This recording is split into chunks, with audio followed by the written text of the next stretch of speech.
I was thinking about how the internet is changing things. Um, I think accents are going away. I think we're not. There's going to be, because of the internet, we're not going to see many accents anymore in the English language, particularly in America.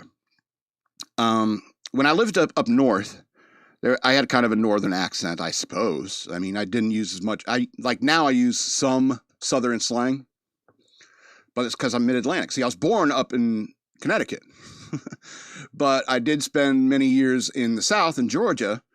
And back when I lived in Georgia, I had a mullet. I did. I had a mullet, and I talked a different way. I had a different way of talking. But then we moved to Virginia, and it was a little bit less. It's what they call like a more mid-Atlantic accent. And that was kind of the beginning of the homogenation of like the East Coast accent in many ways. It's like even now, it's like it's hard to find chicks with a Long Island accent. Hey, how you doing? You know, it's rare that you run across. And any girl that has like a Long Island accent, oh my God, I want to talk to you. I for some reason, like people are like, oh, Fran Drescher's voice is annoying. I know it's not necessarily Long Island. It's just that whiny Jewish girl voice, I guess. They find her annoying, but I think she's hot as hell. and totally would. I know she's way older than me, but I don't know. It's like accents and like I like that kind of stuff. If I've ever met an Irish girl, oh my God, it's impossible to miss. Let me put it this way. Have you ever seen a beautiful woman, beautiful Southern woman in a sundress ask you, would you like some sweet tea? Yes. Yes, I want that. Whatever it is. I want that. And unfortunately, I think the internet is making like accents go away. I mean, you can still see it a little bit when you watch those body cam videos from La Crosse, Wisconsin. Hey, we're just trying to help you out here, bud. Hey, quit fighting us, eh? We're cuffing you right now. We're gonna put you under arrest for DWI. You shouldn't be driving that way. We're just trying to help you out here, bud. And so I think accents are getting eliminated because everyone's like on the internet. And so we're going to get like a similar mid-Atlantic kind of accent going all over the country.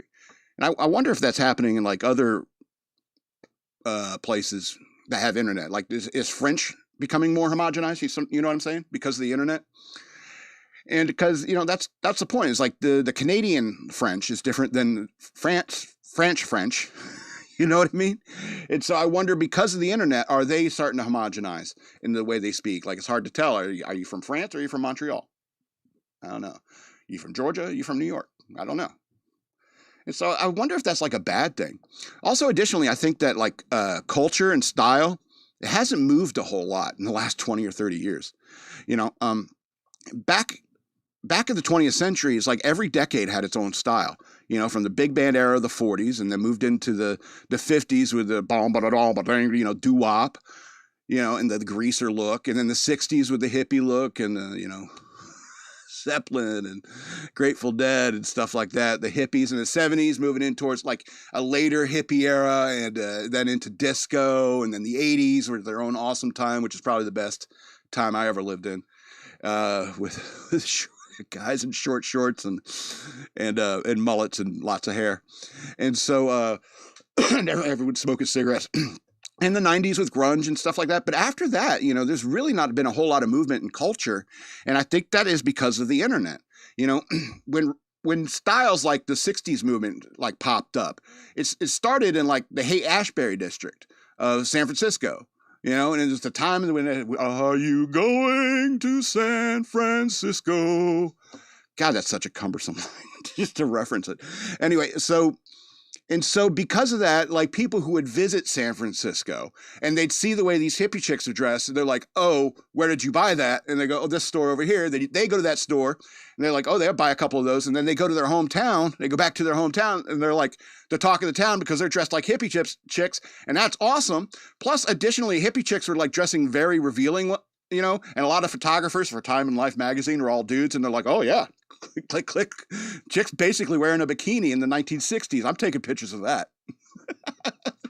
And so because of that, the media like influenced the style and so forth. And even in like the 50s and so forth, the media did influence that, you know, whether it be through pop culture, you know, Marlon Brando, James Dean, that kind of thing.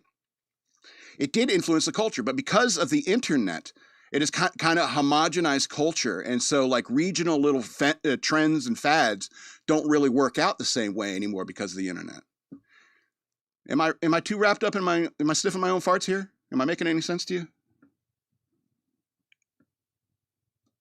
I don't know. It just makes me sad. I don't want there to be a day where there's never any hot blonde. Let me tell you something. When I was in Georgia, you see a hot blonde woman in a white sundress with a pitcher of sweet tea. Would you like some more sweet tea? She bends over, a little crucifix necklace dangling in between her cleavage. You know what I'm saying?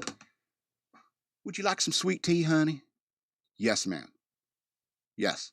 Don't tell me we're never going to have that again.